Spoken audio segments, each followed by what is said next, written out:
Hola, buenas, ¿qué tal? Esto es Apotegmas y yo soy Roman Alboix.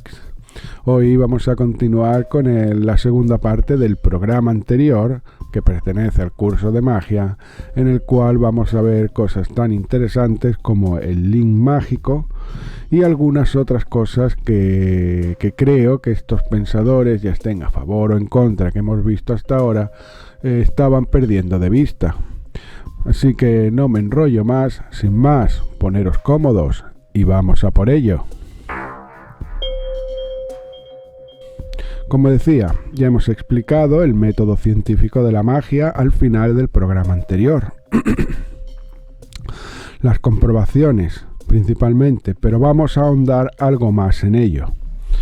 Eliphas Levi nos da una definición de magia diferente a la de a la que yo di en la primera entrada y a las que he podido dar un poco después.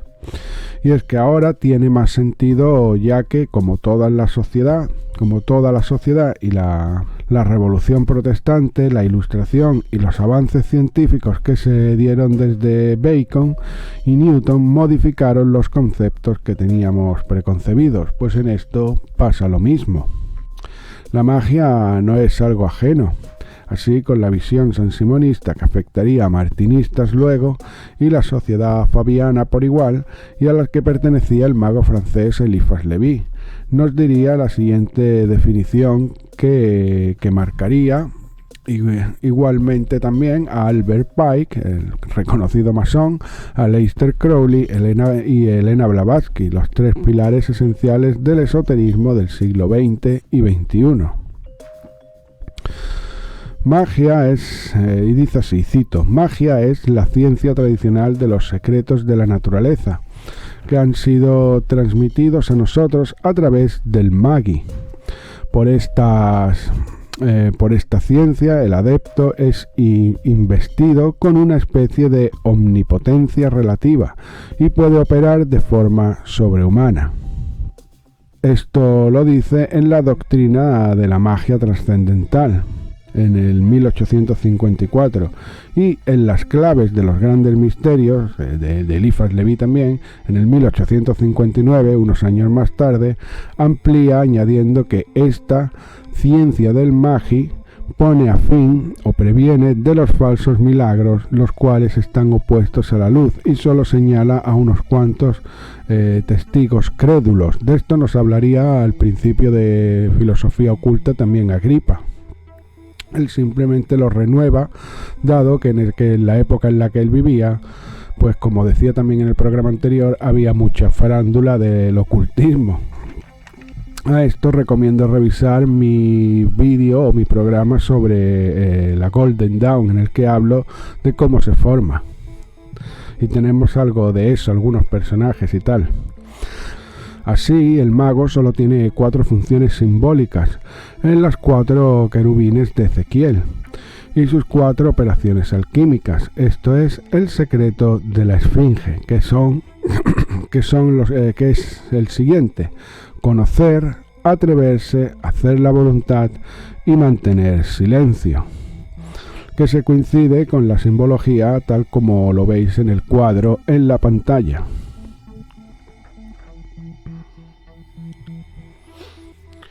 Por tanto, el mago es un científico con un sistema, unas herramientas que no caben tocar aquí y una meta. Aleister Crowley ahondaría más en esto en su famosa introducción a Magic, con una serie de postulados y teoremas. El segundo postulado diría así: cada cambio requerido será afectado por la aplicación de la apropiada fuerza y grado de la misma, en la apropiada manera, a través del medio apropiado al apropiado objeto. Expliquemos esto con la ilustración del descubrimiento del LSD por Albert Hofmann, quien ya lo habría identificado haciendo ciertos experimentos, pero en ese momento se hallaba inmerso en otro trabajo y, como buen alquimista, porque Hofmann no era otra cosa que un alquimista, aisló la substancia. Este la retomó algunos años después para trabajar con ella específicamente, aplicando todo lo apropiado para encontrar el resultado. De ahí vienen esos famosos diarios de la bicicleta. El resultado de Albert Hofmann estaba tan en consonancia con la alquimia y la magia que en sus propias palabras dijo, bajo los efectos de la sustancia, esto es una posesión demoníaca, o lo que es lo mismo que mencionar uno de los pasos iniciáticos del mago. En este sentido, Crowley añadiría al teorema: todo acto intencionado es un acto mágico, es decir, todo, por eso cada uno es dueño propio de su destino, ya que a través de las decisiones intencionadas que tomamos, elegimos nuestro camino. Pobre del profano, digo yo. Añadiría más adelante: todo hombre y toda mujer es una estrella. ¿Y qué es una estrella sino un alquimista que lleva a cabo todas las operaciones sin descanso, para encontrar su final, que es integrarse en una sola unidad con el todo universal? Aparte de todo esto, no podemos olvidar lo más básico. La bruja, el mago, el chamán, el monje del Himalaya y el de las rocosas conocían su entorno, no como el cazador, sino químicamente y físicamente. ¿Acaso no usaban los hierofantes egipcios el bicarbonato de sodio? ¿No eran conscientes las meigas gallegas de los beneficios del estramonio y la belladona? Por no hablar de los magis persas, como aquella que era consejera de Elizabeth Bathory, y atendió sus afecciones con opio, tal cual lo hace un cirujano a día de hoy. Los magos son científicos en el extenso sentido de la palabra. Incluso los druidas galos y britanos se encontraban en el mismo sitio, misma hora, todos juntos por la observación astronómica, sin mediar mensajes entre ellos, que de tal manera no habrían mantenido sus encuentros en secreto si alguien hubiese interferido al mensajero. Se puede concluir que la magia es la ciencia más certera entre todas, porque sus términos son intercambiables, puramente basados en el ensayo y error, en comprobar y desmentir lo que ayer creíamos que era cierto. Es relatividad absoluta. Si alguien te dice unos pasos exactos para invocar a Mercurio, miente, pues tal cosa no existe en magia, es más bien todo lo contrario, y cada uno tiene sus propios arreglos que al final confieren en una única verdad. Así, Osman Spar y sus discípulos de Tanáteros defienden que cada uno investigue y estudie e indague, haga experimento y compare y finalmente construya su propio sistema mágico. En la AA se mantiene que no existe más dogma que el propio, que cada uno construye su panteón y su templo acorde a sus necesidades. Un mago tendrá a Isis y Saturno en su altar, otro a Hécate y Baphomet, y un tercero puede no tener nada en absoluto. Crowley diferencia la magia de la religión en la ausencia de dogma. Blavatsky separa la magia de la ciencia en que la primera no pretendía encontrar un resultado, una solución a un problema si se prefiere, sino que busca la verdad. Y según Elena Blavatsky, esta suele estar oculta frente a nuestros propios ojos, solo que dogma y resultados expectados nublan la verdad absoluta. Entendamos que la ciencia mide con objetos medidos. Si esto se me entiende, la ciencia mide con objetos medidos. Este absurdo lo explica un matemático francés, a ver si lo digo bien, Poincaré,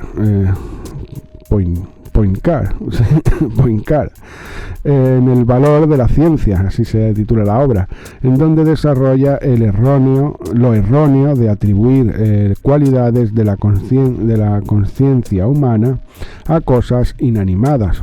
Por tanto, el desconocimiento de la perspectiva y singularidad de un objeto dado, ya sea una roca o el universo.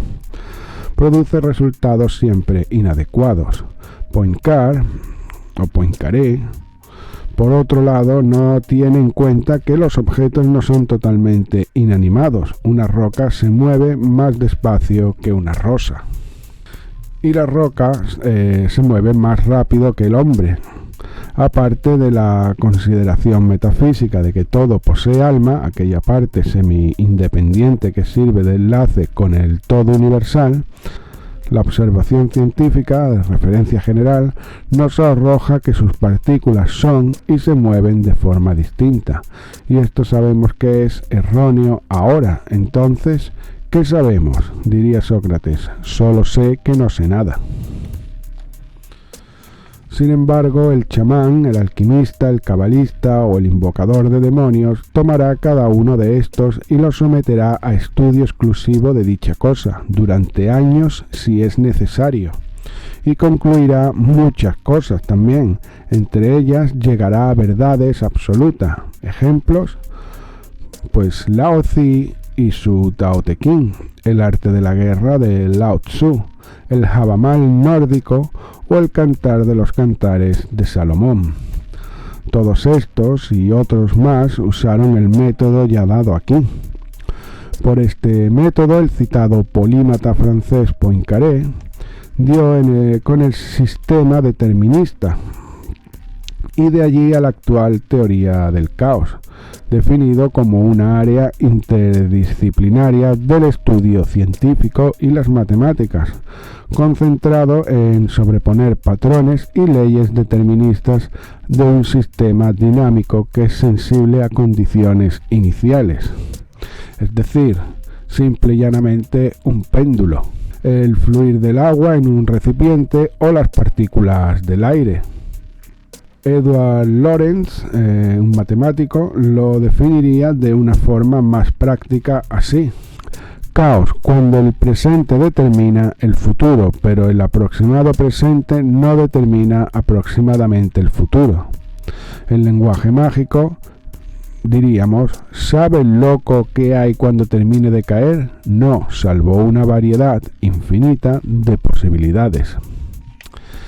El mago debe partir de las siguientes bases para su trabajo, y las voy a dar. La verdad es relativa con nuestros sentidos y por tanto es también aparente. Si uno dibuja un mapa de Italia, ese mapa contiene todo lo demás, conocido y desconocido, incluso el mapa que se está dibujando y dentro de este lo mismo. Y así hasta el infinito, un mapa dentro de otro mapa con cosas que incluso no conocemos. La verdad absoluta implica omnisciencia, que es imposible para el hombre que es finito. Y la omnisciencia comprende ser infinito por necesidad. Podemos hacer acercamientos si se desbloquean los agarres de la materia, lo que en Atenas llamarían conocer a Perséfone, o el conocimiento de las runas para los nórdicos, con sus matices. La contradicción lógica es inherente en la razón. Esto es el cogito ergo sum, que un continuo requiere un continuo para poderlo medir.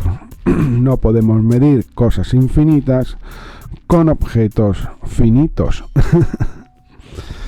Que el empiricismo es ineluctable. Así, el ajustamiento, como el arcano, la justicia, es la única posibilidad de acción.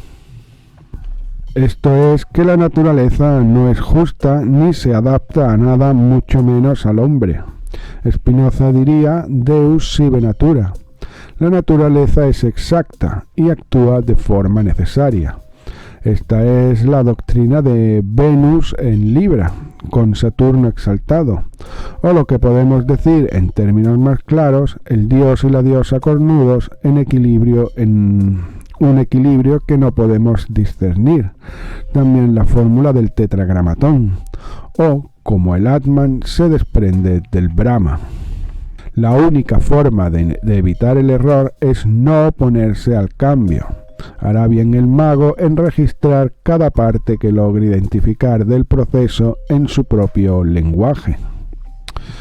Con todos estos 6 principios para el mago, se concluye que haz tu voluntad es hacer cambios en uno mismo, en orden de que el error no ocurra. La voluntad de uno, la voluntad verdadera, es natural, por tanto, encaja en la naturaleza, en el universo. Esta ecuación tiene que ser igual y opuesta a la de todos los otros términos. El error es una ilusión concebida porque el error es el producto de desconocer la voluntad individual de cada uno.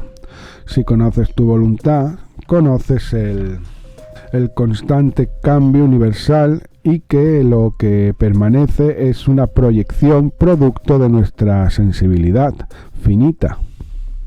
Una flor nace y muere, una montaña nace y muere, una persona nace y muere, y ahora un ecosistema también nace y muere. Una civilización nace y muere, un mundo, un universo, todo nace y muere, pero su longevidad, tamaño, peso, densidad, dependerá del prisma usado.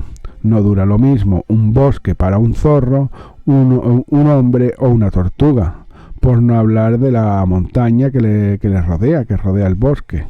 Sin embargo, todos estos elementos y aquellos que no percibimos o ignoramos colaboran unos con otros para la vida de ellos y sistemas mayores y menores. Espero haber dado una noción clara de este tema. Con todo esto y con lo visto en todas estas entradas, es necesario proceder a explicar qué es el enlace mágico. Por definición, es la conexión hecha entre la voluntad del mago y el objeto, persona o cosa que se desea afectar. Eliphas Levi indica que este enlace se establece a través de la luz o lux, el azoth de los alquímicos, y que el mago manipula esta a través del ritual. Esto es cierto, pero nos falta información. ¿De qué ingredientes se compone el enlace mágico? Del deseo, la sincronización, la imaginaria, la dirección y el factor balance. Antes de proceder a explicar todo esto, es necesario tener en mente que la realidad es percibida de manera diferente para uno y para otro, porque es una y el resultado de una relación entre el observador y el observado. Todo lo que vemos está afectado por muchas cosas que nos afectan. La primera, los sentidos, la experiencia, el entorno, la compañía. Al adolescente enamorado le parecerá que un árbol del parque es mejor que otro, y ese mismo árbol puede producirle pena irracional meses después, cuando ya ha conocido el trabajo de las hormonas a su edad. Es el mismo árbol, pero en situaciones completamente diferentes. En esto hay que tener en cuenta que el árbol también tiene una vivencia y por tanto una realidad al respecto. Entonces, procedemos. Los ingredientes del enlace mágico son: A. El deseo. Es el interés que tiene el mago en que el trabajo se produzca. Si este deseo es falso, el trabajo es inútil. Será una pérdida de tiempo y esfuerzo. El mago debe aprender a calibrar esto. B. Sincronización. El momento adecuado para llevar a cabo la operación. Aquí podemos mirar al cielo o a la tierra, pero la realidad es que el mejor momento es cuando el objeto a afectar es más débil y por tanto susceptible a la acción de nuestra voluntad. C. Imaginería.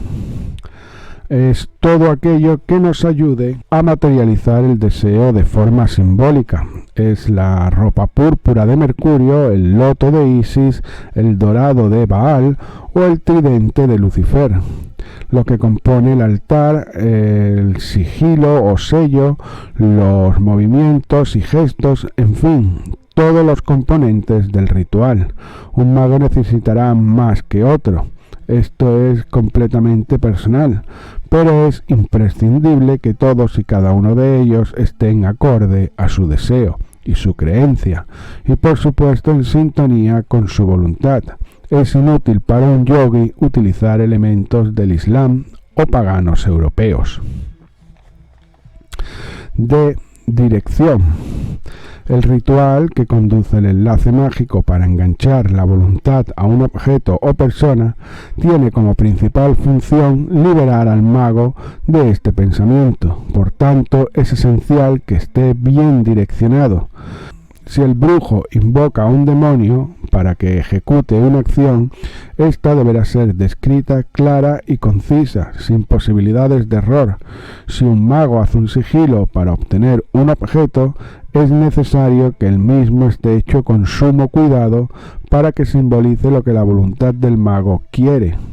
Una vez terminada la acción mágica, ritual, meditación, secuencia de acciones, penitencia, etc., el mago, si está bien llevado a cabo, se olvidará de ello y sólo cuando su voluntad se vea cumplida recordará y podrá visitar su diario mágico para anotar los pormenores del resultado. Última y no menos importante, el factor balance. Antes de realizar los rituales, digamos grandes, el mago ha pasado por una iniciación, en la que se hace consciente de su voluntad, su Atman o alma, su ángel guardián, etc.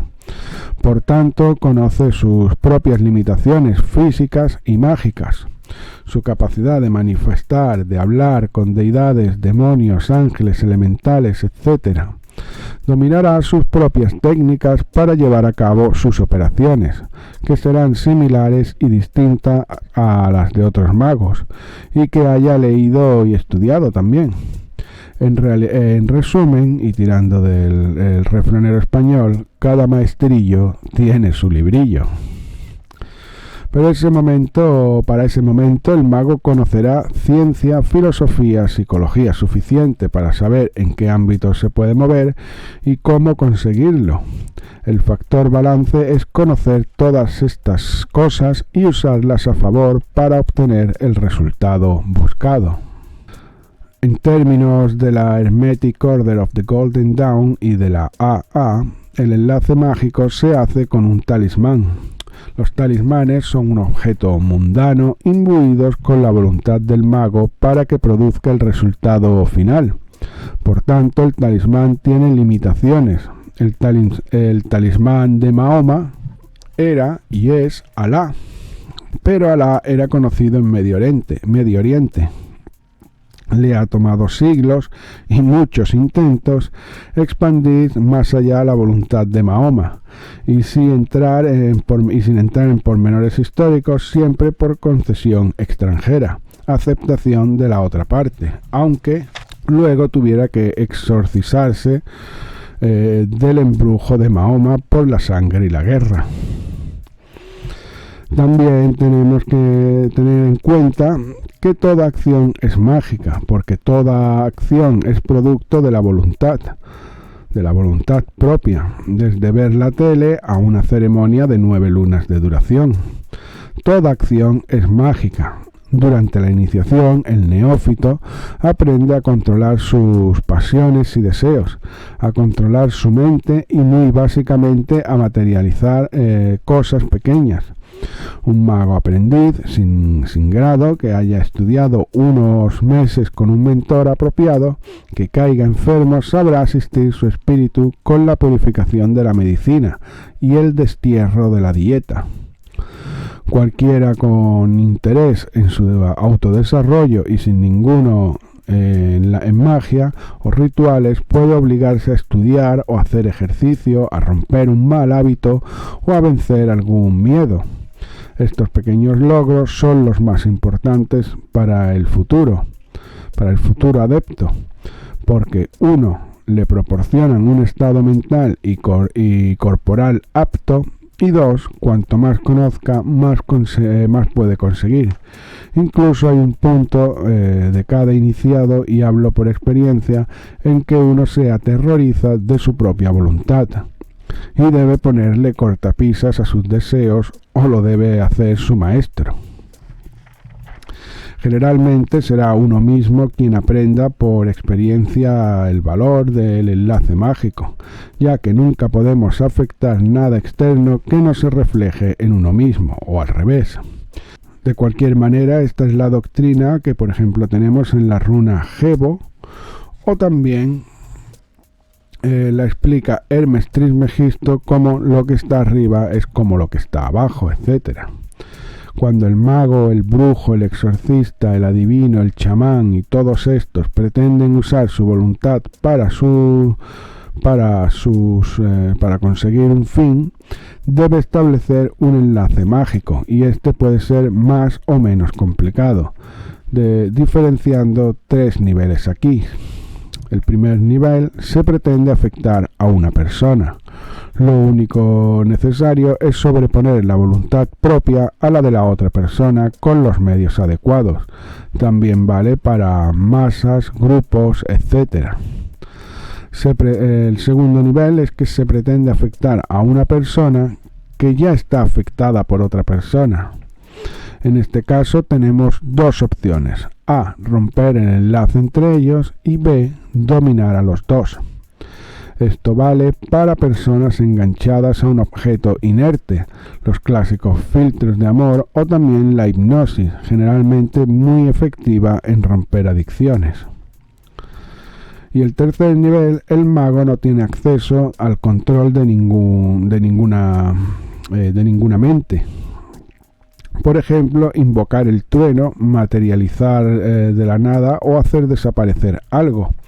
En esto el mago debe reflejar su modo, ya que todo lo que existe es un modo de la naturaleza, siendo la naturaleza Dios, y expandirlo hasta que la naturaleza adopte eso como parte propia y modifique su comportamiento para que haga la voluntad del mago. El poder del mago debe ser enorme para hacer que esto ocurra, sobre todo si comprendemos que la naturaleza tiene patrones establecidos inherentes, generalmente infinitos, que no comprendemos. Además, si, como ya he dicho, toda operación tiene un pago, es evidente que el pago de tal acción es solo alcanzable con la vida en sí misma. Pues esto ha sido todo. Espero que os haya gustado. Tenéis un montón de información para digerir. Y bueno, pues ya sabéis, dadle a like, compartid, comentad, que comentéis es muy importante, y chequead los enlaces de abajo. Así que sin más, me despido y nos vemos en el siguiente programa. ¡Hasta luego!